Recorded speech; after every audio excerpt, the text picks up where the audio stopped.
Hello friends, welcome to our channel. तो friends, आज के इस वीडियो में हम बात करेंगे हमारी एनटीए यूजीसी नेट पेपर 1 सितंबर 2022 से रिलेटेड जो मॉक टेस्ट सीरीज़ है उसके मॉक टेस्ट 75 के बारे में। जहां पर फ्रेंड्स आज के इस वीडियो में हम डिस्कस करने वाले हैं 3 एमसीक्यूज़ को। लेकिन फ्रेंड्स इन 3 एमसीक्यूज़ से जो है आपके बहुत सारे क्वेश्चंस जो हैं क्लियर हो जाएंगे, तो आप ये वीडियो एंड तक ज़रूर देखें। जहां पर आप सभी वीडियो का फॉर्मेट जानते हैं, तो हम डायरेक्ट अपने फर्स्ट क्वेश्चन पर चलते हैं, जहां पर आज का हमारा पहला क्वेश्चन है, which tech company has developed a graphics dynamic random access memory DRAM chip with a faster speed and improved power efficiency। यानी कि किस तकनीकी कंपनी ने तेज गति और बेहतर बिजली दक्षता के साथ एक नया graphics dynamic random access memory in short DRAM chip विकसित किया है। फ्रेंड्स, ऑप्शंस आप अपनी स्क्रीन पर देख सकते हैं और आप हमें इसी वीडियो के नीचे कमेंट करके 10 सेकंड के अंदर करेक्ट आंसर बता सकते हैं, जहां पर फ्रेंड्स ऑप्शंस आपको खुद रीड करने हैं।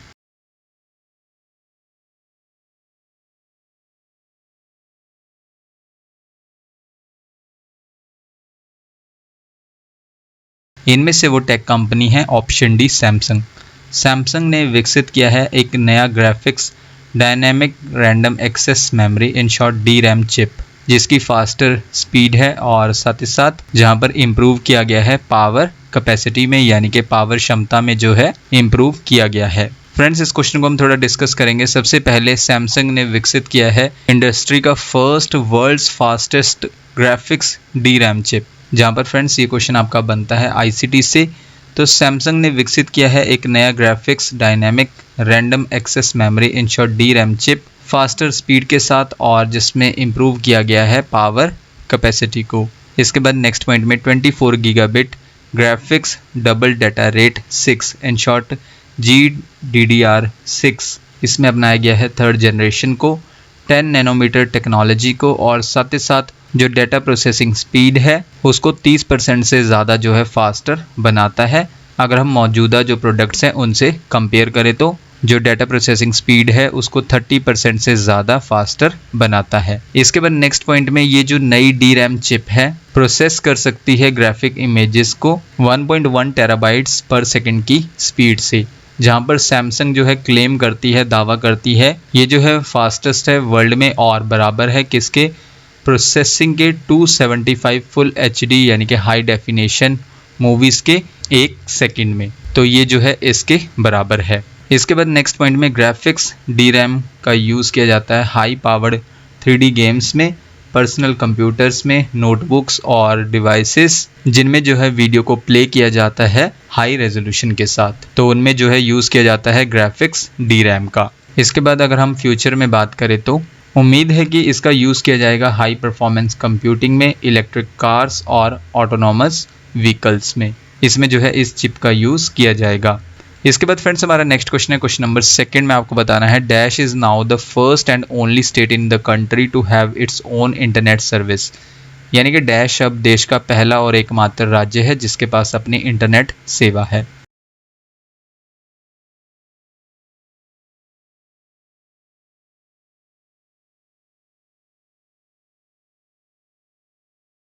इनमें से वो स्टेट है ऑप्शन ए केरल। केरल जो है पहला और एकमात्र ऐसा स्टेट है कंट्री में जिसके पास अपनी खुद की इंटरनेट सर्विस है। फ्रेंड्स, इस क्वेश्चन को भी हम थोड़ा डिस्कस करेंगे। सबसे पहले जो है केरल अब जो है पहला और ऐसा स्टेट है कंट्री का जिसके पास खुद की इंटरनेट सर्विस है, और ये स्टेटमेंट दी गई है किसके according, chief minister Pinarayi Vijayan द्वारा। उनके द्वारा जो है ये अनाउंसमेंट की गई है। इसके बाद इस अनाउंसमेंट में जो है डिपार्टमेंट ऑफ टेलीकम्युनिकेशन ने ग्रांट किया है internet service provider licence in short ISP licence, किसे, IT infrastructure project Kerala fibre optic network limited in short KFON को, जिसका एम क्या है, मकसद क्या है, प्रोवाइड करना है, हर एक को पहुंच प्रदान करना है, इंटरनेट तक एक्सेस प्रोवाइड करना है, इंटरनेट तक हर एक को। ये जो है इसका एम है किसका, Kerala fibre optic network limited in short KFON का। इसके बाद Kerala fibre optic network limited ने रिसीव किया है इंटरनेट सर्विस प्रोवाइडर लाइसेंस किससे, डिपार्टमेंट ऑफ टेलीकम्युनिकेशन से। नेक्स्ट पॉइंट है KFON, ये जो स्कीम है प्रोवाइड करेगी फ्री इंटरनेट किन्हें, BPL फैमिलीज़ को, यानी कि बिलो पॉवर्टी लाइन फैमिलीज़ को, और साथ ही साथ 30,000 गवर्नमेंट ऑफिसेज को। इसी क्वेश्चन से रिलेटेड हमारा लास्ट पॉइंट है, जो प्रीवियस गवर्नमेंट थी 2019 में केरल की, उन्होंने डिक्लेयर किया था कि इंटरनेट कनेक्शन जो है एक बेसिक राइट है, यानी कि मूल अधिकार है, और उन्होंने लॉन्च किया था 1548 करोड़ रुपए का Kerala fibre optic network limited in short KFON project को। तो फ्रेंड्स हम अपने लास्ट क्वेश्चन पर चलते हैं। Question number 3, as per NIRF ranking 2022 which is the number 1 institute in research category in India.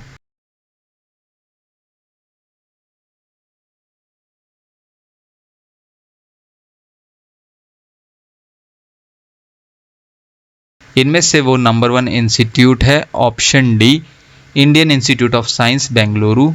तो इस क्वेश्चन के लिए करेक्ट आंसर है ऑप्शन डी। तो NIRF रैंकिंग 2022 के अकॉर्डिंग जो है ये नंबर 1 इंस्टीट्यूट है किस कैटेगरी में, रिसर्च कैटेगरी में इंडिया में।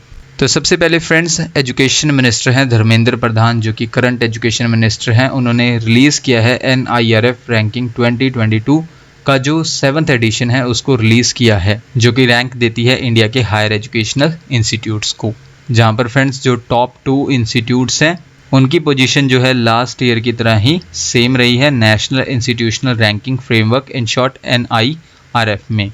इसके बाद IIT मद्रास ने टॉप किया है ओवरऑल NIRF रैंकिंग्स में, और 4 साल हो गए हैं लगातार जो है IIT मद्रास टॉप कर रही है ओवरऑल कैटेगरी में।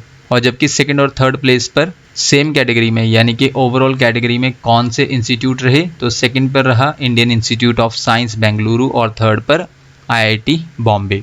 इसके बाद ओवरऑल अगर हम कैटेगरी की बात करें तो जो टॉप 3 स्लॉट्स हैं, यानी कि फर्स्ट पर IIT मद्रास, सेकंड पर Indian Institute of Science Bengaluru और थर्ड पर IIT बॉम्बे, तो लास्ट ईयर भी ये सेम थे और इस बार भी जो है ये सेम पोजीशंस पर हैं किस कैटेगरी में, ओवरऑल कैटेगरी में। नेक्स्ट पॉइंट है Indian Institute of management Ahmedabad in short IIM Ahmedabad, इसने टॉप किया है किस कैटेगरी में, मैनेजमेंट की कैटेगरी में, और जबकि इंडियन इंस्टीट्यूट ऑफ साइंस ने टॉप किया है किस कैटेगरी में, यूनिवर्सिटीज़ की कैटेगरी में। इसके बाद हम अपने नेक्स्ट पॉइंट पर चलते हैं। एम्स दिल्ली के बारे में अगर हम बात करें तो ये बेस्ट मेडिकल कॉलेज है इंडिया में, और जबकि national law school of India university Bengaluru ये टॉप लॉ स्कूल है कंट्री का। नेक्स्ट कैटेगरी है हमारे पास कॉलेजेस कैटेगरी। कॉलेज कैटेगरी में टॉप किया है मिरांडा हाउस न्यू दिल्ली ने, और इसके बाद इंडिया में जो है 45,000 से ज़्यादा डिग्री कॉलेजेस हैं, 1,000 से ज़्यादा यूनिवर्सिटीज़ हैं, और लगभग जो है 1500 टॉप इंस्टीट्यूट्स हैं भारत में। नेक्स्ट जो है 2020 में 3800 इंस्टीट्यूट्स ने पार्टिसिपेट किया था NIRF रैंकिंग्स में, 2021 में 6000 इंस्टीट्यूट्स ने पार्टिसिपेट किया, और जबकि 2022 में 7254 इंस्टीट्यूट्स ने पार्टिसिपेट किया। इसके बाद फ्रेंड्स हम NIRF रैंकिंग 2022 के बारे में बात करेंगे। सबसे पहले हमारे पास कैटेगरी है ओवरऑल कैटेगरी, तो इसमें टॉप पर रहा IIT मद्रास। यूनिवर्सिटीज़ कैटेगरी में Indian Institute of Science Bengaluru, engineering category में IIT मद्रास। तो फ्रेंड्स IIT मद्रास जो है 2 कैटेगरी में टॉप पर रहा, एक तो ओवरऑल कैटेगरी में और दूसरा इंजीनियरिंग कैटेगरी में। इसके बाद हमारे पास नेक्स्ट कैटेगरी है मैनेजमेंट। मैनेजमेंट कैटेगरी में Indian Institute of management in short IIM Ahmedabad जो है टॉप पर रहा। नेक्स्ट कैटेगरी है फार्मेसी। फार्मेसी जामिया हमदर्द जो है न्यू दिल्ली का, इसने पहला रैंक हासिल किया है फार्मेसी कैटेगरी में। नेक्स्ट कैटेगरी है कॉलेजेस। कॉलेजेस की कैटेगरी में मिरांडा हाउस दिल्ली ने टॉप किया है। अगली कैटेगरी है मेडिकल। मेडिकल की कैटेगरी में टॉप किया है all India institute of medical sciences in short AIIMS Delhi ने। इसके बाद हमारे पास है रिसर्च इंस्टीट्यूशंस कैटेगरी, तो इसमें टॉप किया है Indian Institute of Science Bengaluru ने। यहाँ पर फ्रेंड्स आप देख सकते हैं कि Indian Institute of Science Bengaluru ने 2 कैटेगरी में टॉप किया है, एक तो रिसर्च की कैटेगरी में और दूसरा जो है यूनिवर्सिटीज़ की कैटेगरी में। नेक्स्ट हमारे पास कैटेगरी है लॉ कैटेगरी। लॉ कैटेगरी में रैंक 1 रहा किसका, national law school of India university Bengaluru का। देन इसके बाद नेक्स्ट कैटेगरी है आर्किटेक्चर की कैटेगरी, इसमें टॉप किया है Indian Institute of technology in short IIT Roorkee ने। और लास्ट कैटेगरी है हमारे पास डेंटल कैटेगरी, इसमें जो है Savita institute of medical and technical sciences in short CMETS जो कि तमिलनाडु में है, इसने टॉप किया है। इसकी फर्स्ट पोजीशन रही है किस कैटेगरी में, डेंटल कैटेगरी में। इसके बाद फ्रेंड्स नेक्स्ट हम थोड़ा जान लेते हैं NIRF के बारे में।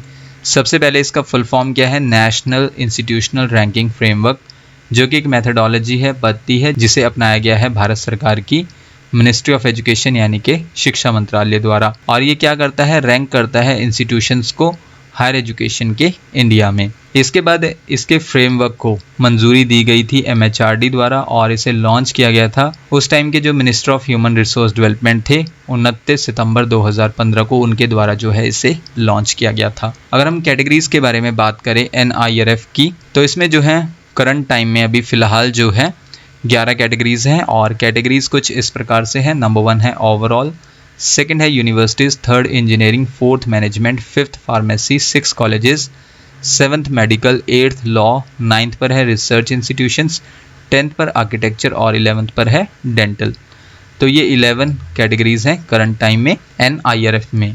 इसके बाद अगर हम फ्रीक्वेंसी के बारे में बात करें, यानी कि NIRF की रैंकिंग को जो है साल में सिर्फ एक बार ही पब्लिश किया जाता है, ना कि साल में 2 बार पब्लिश किया जाता है। और इसके पब्लिशर कौन है, मिनिस्ट्री ऑफ एजुकेशन, और इसे फर्स्ट इशू कब किया गया था, 2016 में। जब इन रैंकिंग्स को पहली बार 2016 में रिलीज़ किया गया तो NIRF के पास सिर्फ 4 कैटेगरीज थे, और वो 4 कैटेगरीज कौन कौन सी थी, यूनिवर्सिटीज़, इंजीनियरिंग, मैनेजमेंट और फार्मेसी। इसके बाद नेक्स्ट जो है 2017 की अगर हम बात करें तो 2016 के बाद अगर हम सीक्वेंस वाइज 2017 की बात करें तो जब इन रैंकिंग्स को रिलीज़ किया गया MHRD द्वारा 3 अप्रैल 2017 को, तो 2017 में 2 और नई कैटेगरीज को ऐड किया गया। और वो कौन सी 2 नई कैटेगरीज थी, ओवरऑल और कॉलेज कैटेगरी। तो टोटल जो है 2016 में कितनी कैटेगरीज हो गई, 6 कैटेगरीज हो गई। और जहाँ पर अराउंड जो है 3000 इंस्टीट्यूशंस ने पार्टिसिपेट किया था इन रैंकिंग्स में। देन इसके बाद 2019 की अगर हम बात करें तो 8 अप्रैल 2019 को रैंकिंग को रिलीज़ किया गया और उस टाइम कितनी कैटेगरीज थी, 9 कैटेगरीज थी। और कौन कौन सी कैटेगरीज थी, overall, universities, engineering colleges, management, pharmacy, medical, architecture और लॉ। तो ये 9 कैटेगरीज थी 2019 में।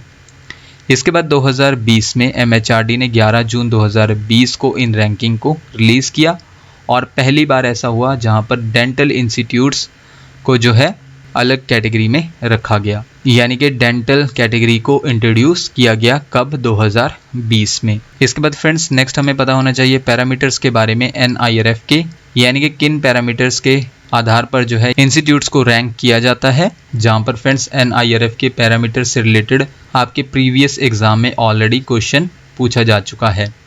तो पैरामीटर्स कुछ इस प्रकार से हैं। सबसे पहले नंबर 1 पैरामीटर है टीचिंग, लर्निंग और रिसोर्सेज। देन इसके बाद सेकंड पैरामीटर है research, productivity, impact, professional practice और कोलैबोरेटिव परफॉर्मेंस, यानी कि अनुसंधान, उत्पादकता, प्रभाव, पेशेवर अभ्यास और सहयोगी प्रदर्शन कैसा है इंस्टीट्यूट्स का। थर्ड पैरामीटर है ग्रेजुएशन आउटकम, यानी कि स्नातक परिणाम, ये तीसरा पैरामीटर है। और फोर्थ पैरामीटर है आउटरीच एंड इंक्लूसिविटी, जिसमें शामिल है परसेंटेज क्या है स्टूडेंट्स का अदर स्टेट से या फिर कंट्रीज से। देन इसके बाद परसेंटेज क्या है वुमेन का। इसके बाद इकोनॉमिकली और सोशली जो चैलेंज्ड स्टूडेंट्स हैं उनका क्या परसेंटेज है। और लास्ट में किस तरह की फैसिलिटीज़ प्रोवाइड की जा रही हैं जो फिजिकली चैलेंज्ड स्टूडेंट्स हैं उन्हें। तो ये सब किस पैरामीटर के अंडर है, फोर्थ पैरामीटर के अंडर। और फोर्थ पैरामीटर कौन सा है, आउटरीच एंड इंक्लूसिविटी। और फिफ्थ पैरामीटर है परसेप्शन। तो फ्रेंड्स ये 5 पैरामीटर्स हैं NIRF के। तो फ्रेंड्स ये थी हमारी आज की वीडियो जिसमें जो है हमने 3 MCQs को कवर किया। आप हमें इसी वीडियो के नीचे कमेंट करके बता सकते हैं कि आपने टोटल क्वेश्चंस यानी कि 3 क्वेश्चंस में से कितने क्वेश्चंस को करेक्ट मार्क किया। और साथ ही साथ फ्रेंड्स इन MCQs की फ्री ऑफ कॉस्ट PDF के लिए आप हमारे टेलीग्राम ग्रुप को ज्वाइन कर सकते हैं। नेक्स्ट वीडियो फ्रेंड्स आपको जल्दी चैनल पर मिल जाएगी। So thank you friends for watching this video.